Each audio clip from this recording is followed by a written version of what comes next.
Baiklah, selamat malam. Masuk lagi kita ke pertemuan ke-7, 2023, baru nanti berakhir di 30 menit ya. Baterainya habis. Ini pertemuan ke-7. Nanti pertemuan ke-8 kita ujian tengah semester ya. Ujian tengah semester. Jadi persiapkan dengan sebaik-baiknya. Jangan sampai lupa kalau waktunya ujian ya ujian. Kalau waktunya main ya main gitu ya. Oke, pertemuan ke-7 tentang sistem penunjang keputusan. Yang pertama adalah, kan kita melanjutkan 3 komponen ya. Kalau yang sebelumnya itu di pertemuan ke-6 kita membahas tentang database. And then now kita membahas tentang manajemen subsistem manajemen modal, di mana pengertiannya adalah model manajemen adalah bagian dari sistem penunjang keputusan yang berfungsi untuk mengelola, menjalankan, dan mengembangkan berbagai model analisis yang digunakan untuk mengolah data menjadi informasi yang berguna dalam pengambilan keputusan. Jika data adalah bahan mentah, maka subsistem ini adalah alat pengolah. Kemudian, peran utamanya apa sih yang subsistem manajemen model ini? Mengubah data menjadi informasi dan prediksi. Membantu analisis keputusan pada kondisi semi terstruktur dan tidak terstruktur. Kemarin dari jelas saja ya kondisi yang terstruktur seperti apa, yang semi terstruktur seperti apa, yang tidak terstruktur seperti apa.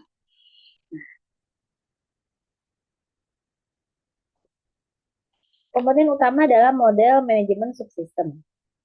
Itu apa aja? Yang pertama, model base atau basis model. Kumpulan berbagai model yang digunakan dalam analisis.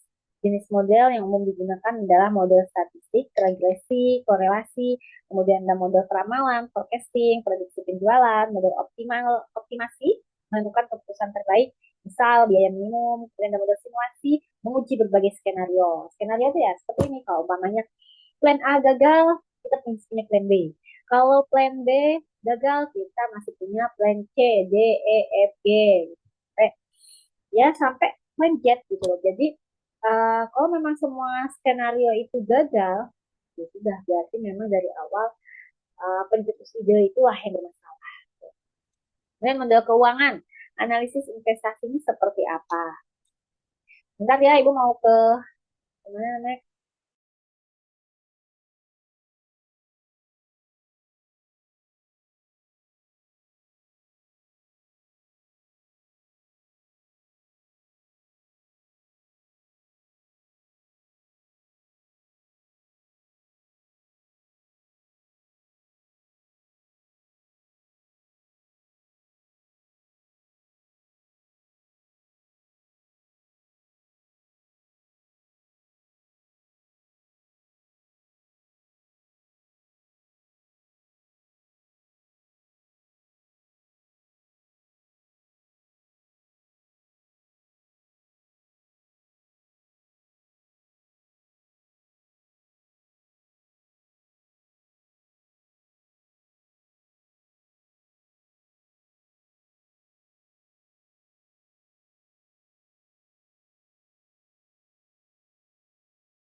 Oke.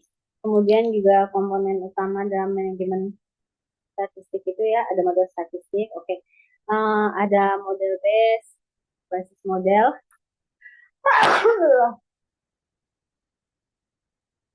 Ah, nah, ada model base, basis model, kumpulan berbagai model dengan analisis. Jenis model yang umum digunakan adalah model statistik, regresi korelasi, dan model peramalan, forecasting, prediksi penjualan, model optimasi, menentukan keputusan terbaik, misal biaya minimum, kemudian simulasi, menguji berbagai skenario yang kayak tadi dijelaskan, kemudian model keuangannya, analisa investasinya. Kemudian ada model base management system. Jadi kalau tadi A-nya model base nih, model base management system MBMS. Perangkat lunak yang berfungsi untuk mengelola model, fungsi menyimpan model, kemudian juga memilih model yang sesuai, mengintegrasikan model dengan data, menjalankan model. MBMS ini bisa dibilang model apa ya? Eh, ah, aduh, MBMS bisa dibilang DBMS-nya model. DBMS-nya model. Kemudian ada model directory. Daftar atau katalog yang berisi informasi tentang model, isi nama model, fungsi model, input yang dibutuhkan, output yang dihasilkan, fungsi. Memudahkan pengguna memilih model yang tepat.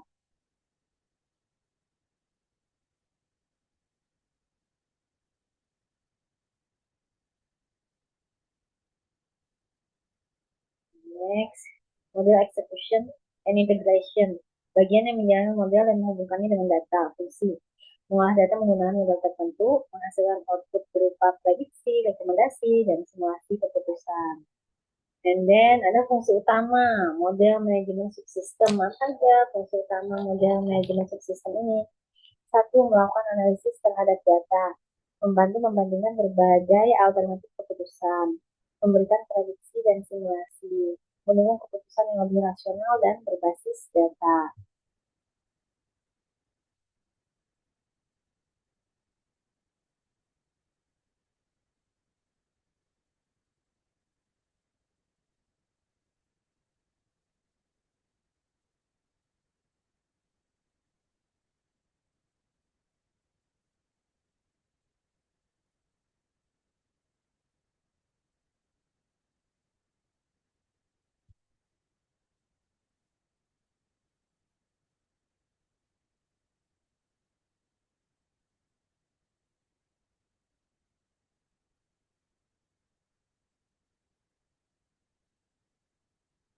Contoh penerapannya seperti apa?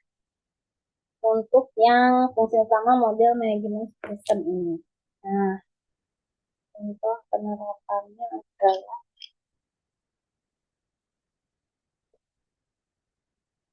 dalam perusahaan manufaktur, data produksi dimasukkan ke sistem. Model optimasi digunakan untuk menentukan jumlah produksi optimal. Model simulasi digunakan untuk melihat dampak jika permintaan naik. Hasilnya, manajer bisa memilih strategi produksi terbaik. Dan kelebihan penggunaan model dalam SPK. Putusan lebih objektif, mengurangi ketergantungan pada intuisi semata, bisa menguji berbagai skenario tanpa risiko nyata.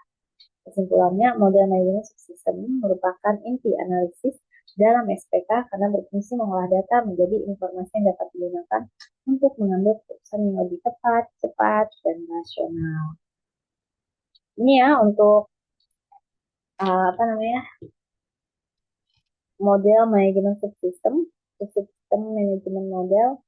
Jadi nanti bisa ya, bisa dipelajari lagi seperti apa, contohnya seperti apa, terus apa yang harus dilakukan gitu. Ini bisa Anda pelajari lagi, nanti juga keluar soal ujian yang keluar juga begini-begini aja sesuai dengan yang saya kasih di materi ini gitu.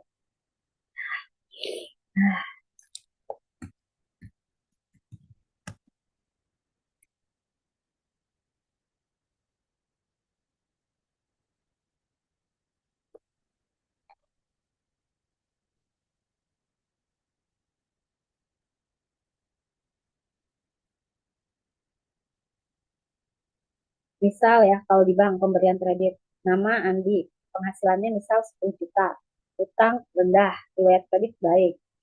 Terus Budi, penghasilan 4 juta, utangnya tinggi, riwayat kredit buruk. Ini scoringnya ya. Data ini berasal dari data manajemen subsistem. Kemudian model manajemen subsistem menggunakan model penilaian kredit atau kredit scoring untuk menghitung tingkat kelayakan. Hasilnya, Andi skor 90, kredit disetujui. Budi skor 45, kredit ditolak. Model yang digunakan kredit scoring.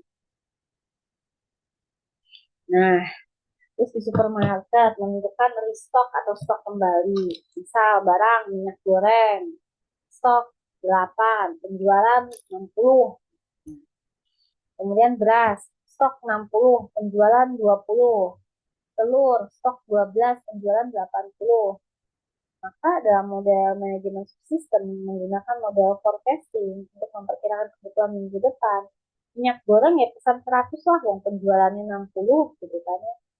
Telur pesan 150 kilo lah, orang penjualannya dan histori itu 80 gitu. Kalau beras nggak usah restock lagi, karena kan beras tuh stoknya 60, penjualannya 20. Nah, ini namanya model yang digunakan adalah forecasting. Kemudian rumah sakit namanya. Nah, rumah sakit itu punya data jumlah pasien selama 6 bulan terakhir. Oke, Januari ada 1.000 pasien, Februari 1.100, Maret 1.250, April 1.300. Nah, dalam model manajemen subsistem,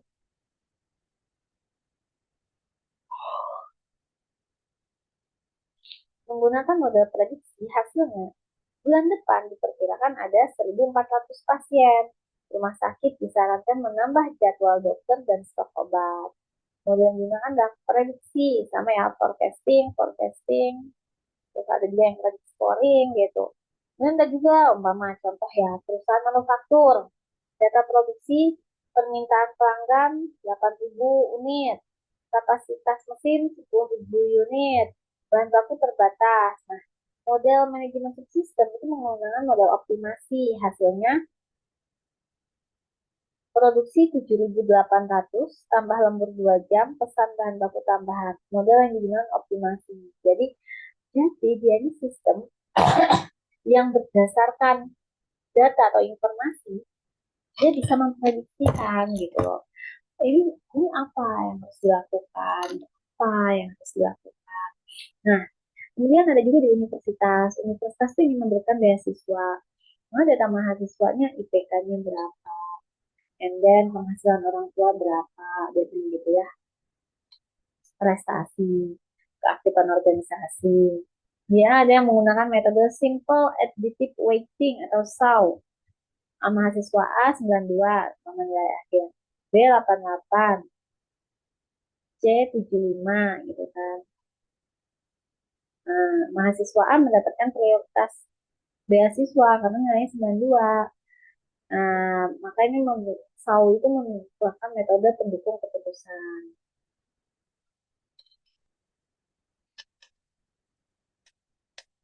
Uh,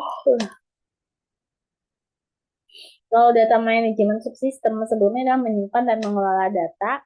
Nah, model manajemen subsistem itu mengolah data menjadi rekomendasi. Nah, data manajemen subsistem itu database penjualan, stok, pelanggan.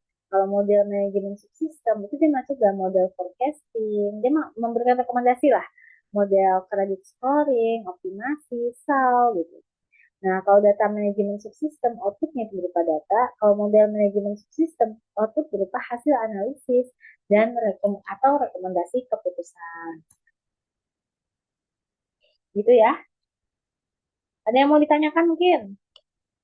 Boleh ya, kalau mau bertanya, Ibu tunggu. Bisa juga ya di kolom chat ya. Nah, sementara Ibu mau keluar, Ibu izin ke toilet dulu ya.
Baiklah, Ibu kira tidak ada pertanyaan lagi ya.